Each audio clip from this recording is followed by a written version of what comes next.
Bienvenidos, amigos y amigas, a Historia con el Móvil. Mi nombre es Juan Jesús Pleguezuelo, soy profesor de Historia de Instituto y estoy realizando esta serie de audios para toda esa gente que ama el saber, que ama el conocimiento, que guarda en sí un espíritu humanista. Este episodio va para todos vosotros. Antes de empezar con el programa de hoy, recordarte que este episodio lo puedes escuchar desde la aplicación de Podium Podcast. También decirte que si te gusta cómo cuento la historia, si te gusta cómo veo la educación, puedes adquirir mi libro Como una historia.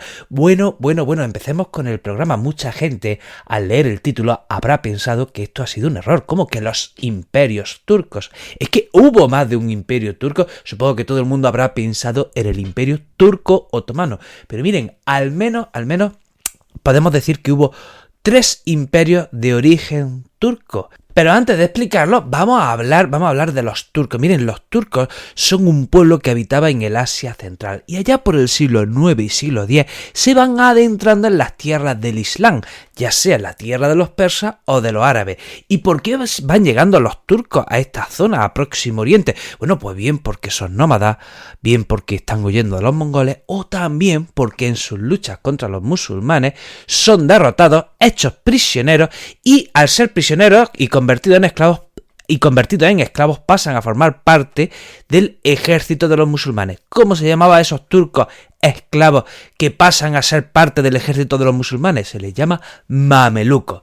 Y sucede que esos mamelucos, o sea, esos esclavos guerreros, que están en el ejército de los musulmanes, van ascendiendo, llegan a convertirse en la guardia del emir, en la guardia del sultán, llegan a formar estirpes de generales, llegan a hacerse muy poderosos y así es como nace uno de los primeros imperios turcos del que ya hemos hablado en este podcast. Anda, fíjense, ¿de qué imperio estamos hablando? ¿Qué imperio que ya hemos explicado en este podcast tiene un origen turco? Bueno, pues es el imperio gaznávida, que tiene su base en Afganistán con capital en Ghazni. Miren, resulta que en el año 900, en la actual Persia, había un emirato llamado el Emirato Samánida. Y uno de sus generales, que era un general mameluco, es decir, de origen turco, se llamaba Alptegin. Se enemistó con el emir y se tuvo que refugiar en Afganistán en el actual Ghazni, y allí fue fundando un imperio que fue creciendo.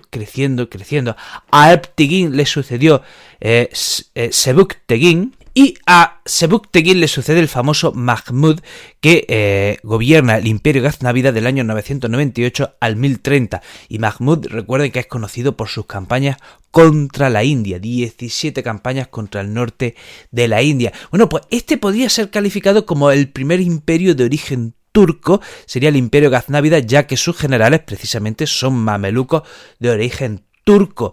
Pero hay que decir que los dos imperios siguientes ya sí son propiamente turcos, en cuanto que son imperios formados por el pueblo turco en sí, que emigra desde Asia Central y va creciendo poco a poco en el territorio.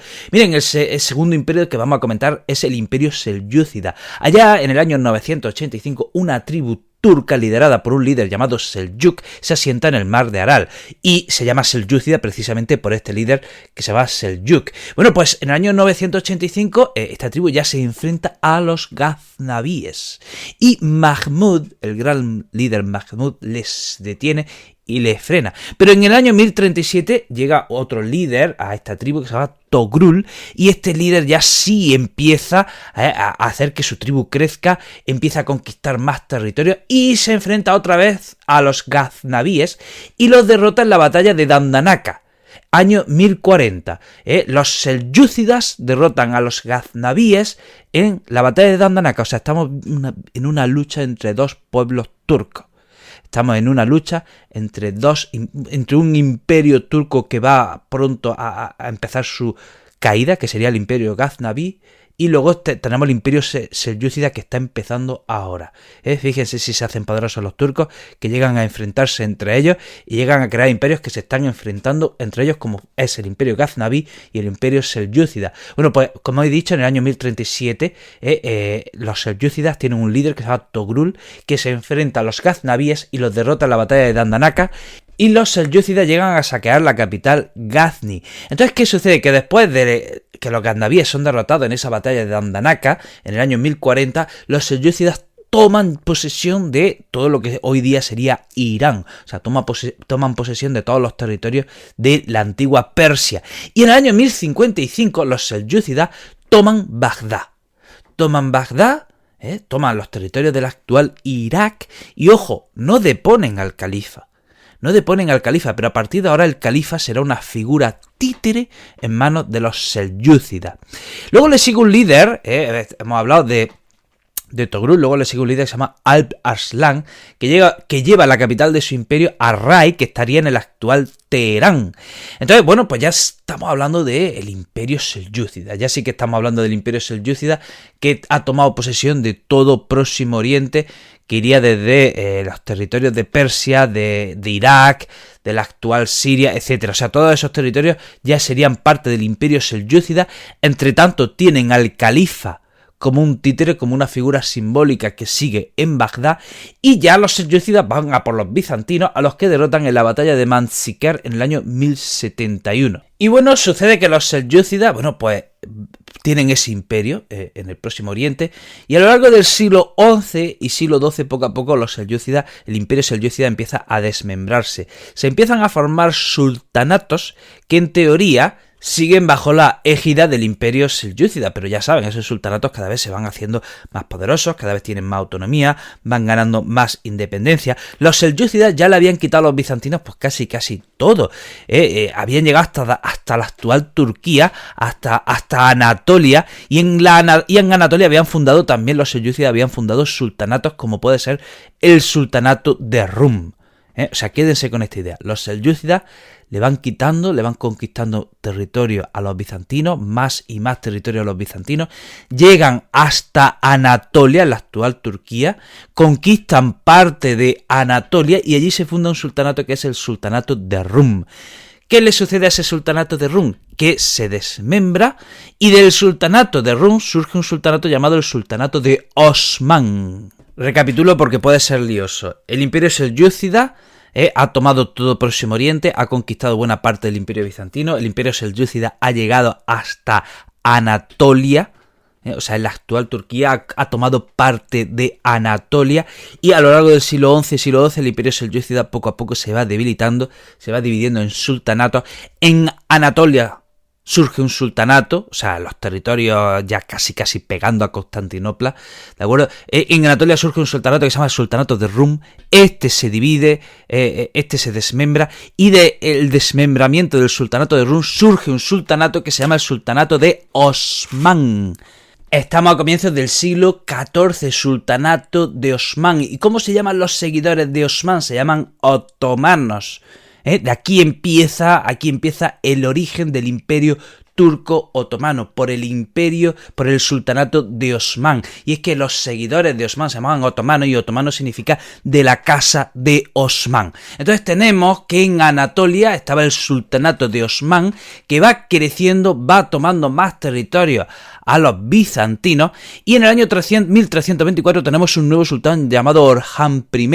Este sultán, Orhan I, reina de 1324 a 1360 y toma las importantes ciudades bizantinas de Nicea y Bursa en el año 1331. Y ya no hablamos del sultanato de Osman, hablamos del imperio turco otomano. Va creciendo el imperio otomano hasta que llega a un punto en que podemos decir que el imperio bizantino se convierte en vasallo del imperio turco otomano.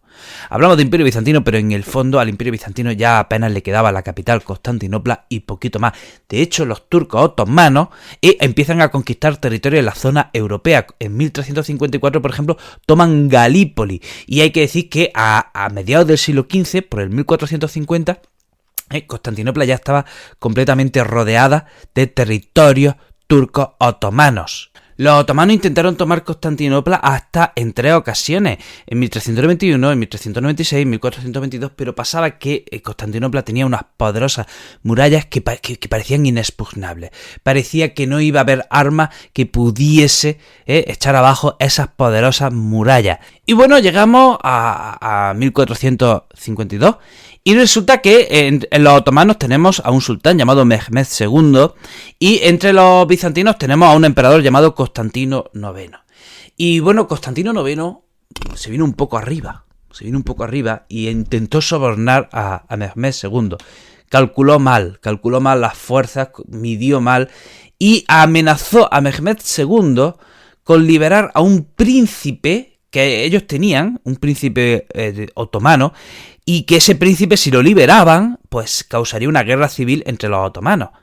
¿De acuerdo? O sea, estaban sobornándole. Oye, o me das dinero o libero a este príncipe que tengo aquí prisionero, entre comillas, y este príncipe va a reclamar su trono entre los otomanos y puede causar una guerra civil. Y Mehmed II dice, ¿pero qué me estás contando, tío? ¿Qué me estás contando? Vete a tomar por saco.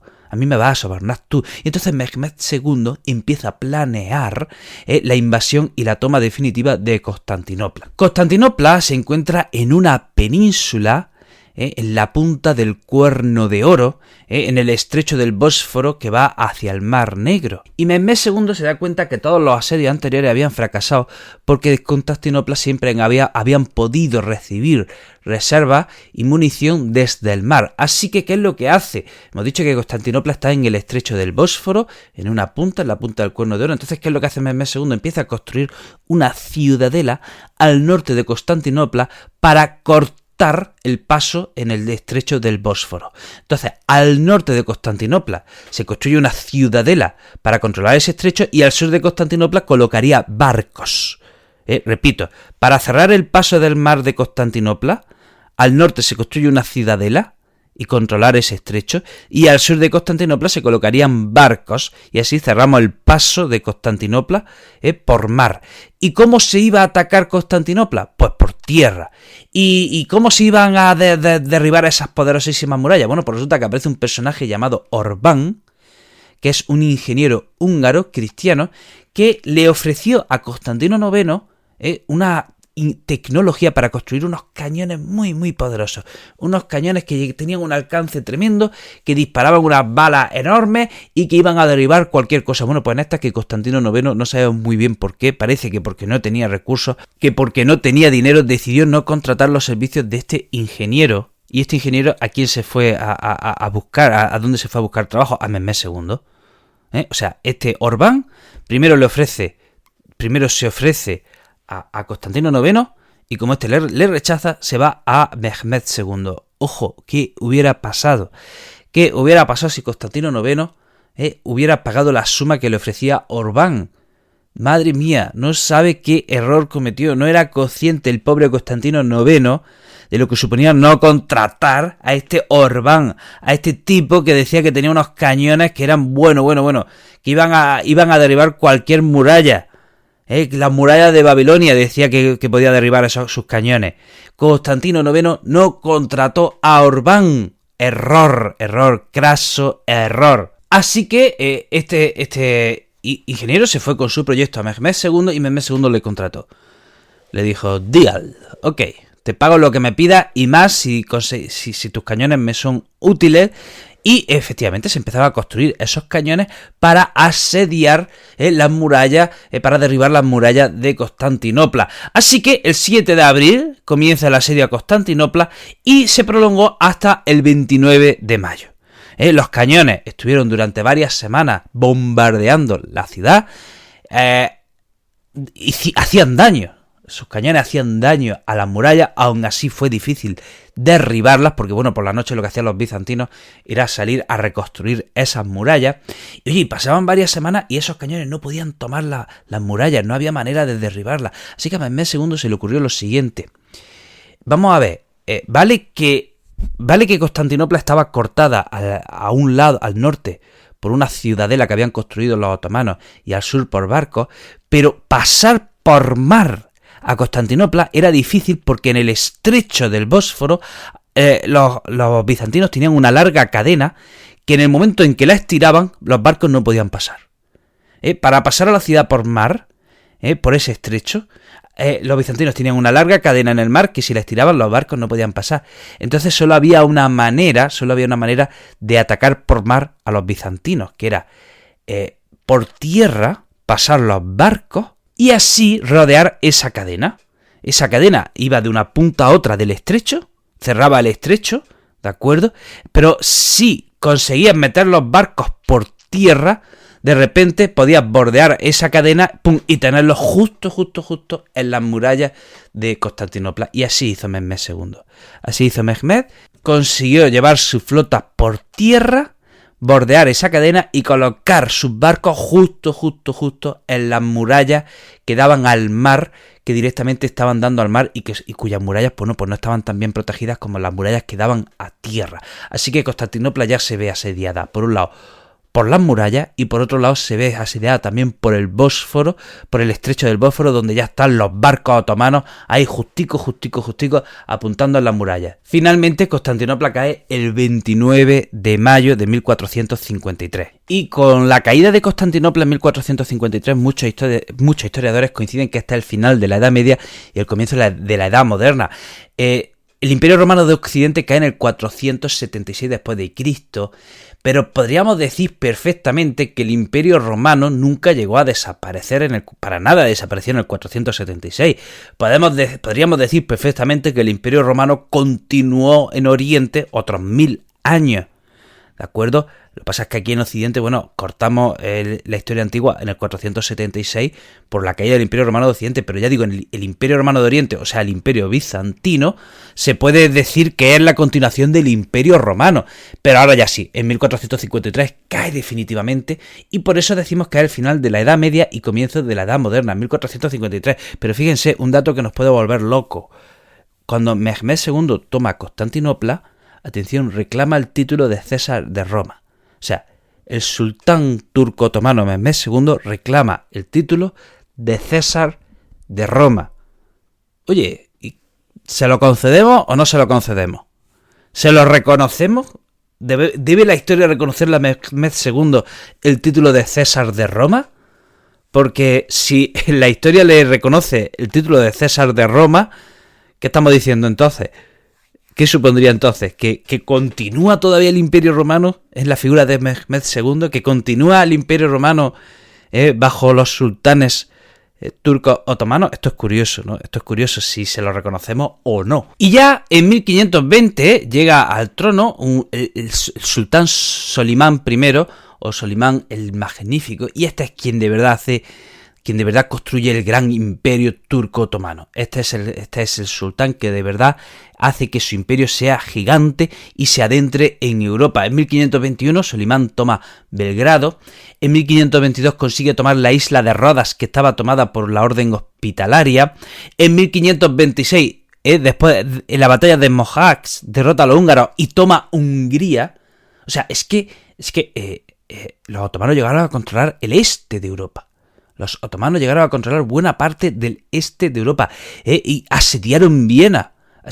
Y se volvieron porque ya llegaba el invierno y no podían soportar el invierno y por eso se volvieron. Pero estuvieron asediando la mismísima Viena.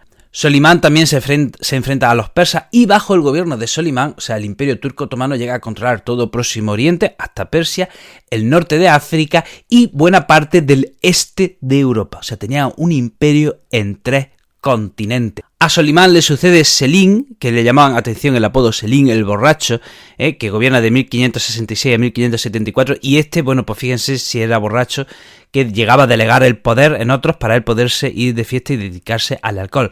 Y bajo el gobierno de Selín el Borracho es cuando se produce la famosa batalla de Lepanto contra la Liga Santa, y la Liga Santa ya saben que la componían el Imperio Español, Venecia y la Santa Sede, y ahí ganó la Liga Santa, ¿de acuerdo? Ganó la Liga Santa. Y así continúa el Imperio Turco Otomano durante 300 años hasta que en el siglo XIX el Imperio Turco Otomano empieza a caer enfermo, empieza la larga decadencia del Imperio Turco Otomano y la primera caída se produce en Grecia, 1821, empieza la guerra de independencia de los griegos. Los griegos tuvieron la ayuda de Francia, Gran Bretaña y Rusia, que querían ver cómo caía el Imperio Turco, y finalmente en 1830 Grecia consigue su independencia. En estas que los ingleses, ven que los turcos otomanos están débiles, están pachuchos, están malitos, no van a aguantar mucho, así que los ingleses, así by the face, toman en 1882, toman Egipto. En esta es que hay un sultán que se llama Abdul Hamid, que llega en 1876, que hace reformas, quiere modernizar el imperio, intenta modernizar el imperio, crea una constitución liberal, crea un parlamento, empieza a hacer reformas como se estaban haciendo en Europa, pero no son suficientes. De hecho, llega a cancelar esas reformas, luego las vuelve a emprender, pero bueno, ya no había marcha atrás. En 1877 el imperio turco entra en guerra contra Rusia. Rusia gana esa guerra y se firma un tratado que es el Tratado de Estéfano. Y bueno, aquí se crea Bulgaria, ¿de acuerdo? Se crea el país Bulgaria ya independiente de los otomanos. También se le da la independencia a Serbia, se le da la independencia a Montenegro, se le da la independencia también a Rumanía. Rusia le quita territorio a los otomanos allá en la zona de Asia. Luego el Tratado de San Estéfano es revisado en el Congreso de Berlín al año siguiente. El caso es que, bueno, ya hemos visto que los otomanos han perdido Grecia, ahora han perdido Bulgaria, han perdido Serbia, han perdido Rumanía, han perdido Montenegro. En 1911 Italia ocupa los territorios de la actual Libia que pertenecían al Imperio Otomano, así hasta que llegamos a la Primera Guerra Mundial y al Imperio Otomano solo le quedaban los territorios de Próximo Oriente. Solo le quedaban los territorios de Próximo Oriente donde habitaban los árabes. Y Francia y Gran Bretaña se meten ahí y empiezan a azuzar a los árabes contra los otomanos. Y los franceses e ingleses prometen a los árabes que si les apoyan y se rebelan contra los otomanos, después de la Primera Guerra Mundial tendrán su independencia y podrán ser autónomos y van a crear su propio país. ¿De acuerdo? Eso prometen franceses e ingleses a los árabes de Próximo Oriente. Y fue una promesa que, por supuesto, incumplieron, ¿de acuerdo? Franceses e ingleses utilizaron a los árabes contra los otomanos y una vez terminada la Primera Guerra Mundial, franceses e ingleses se repartieron el Próximo Oriente en lo que ellos llamaron mandatos. En lugar de llamarlas colonias, le llamaron mandatos, ¿de acuerdo? Y fueron creando mandatos artificiales. El norte se lo repartió, se lo quedó Francia, el sur se lo quedó Inglaterra, y nada de las promesas que le hicieron a los árabes, cero patatero. Entonces el Imperio Turco llega hasta la Primera Guerra Mundial. El Imperio Turco luchó junto a Alemania y vamos, como su bando fue el perdedor, bueno, pues el Imperio Turco Otomano llegó hasta la Primera Guerra Mundial y ahí se terminó. Y bueno, hasta aquí el programa de hoy, espero que te haya resultado interesante. Te recuerdo que este episodio lo puedes escuchar desde la aplicación de Podium Podcast. También decirte que estoy hiperactivo en redes sociales, soy el profesor inquieto en Facebook, YouTube, TikTok e Instagram y soy el profe inquieto en Twitter. Querido amigo, querida amiga, te deseo lo mejor y nos vemos en el próximo programa.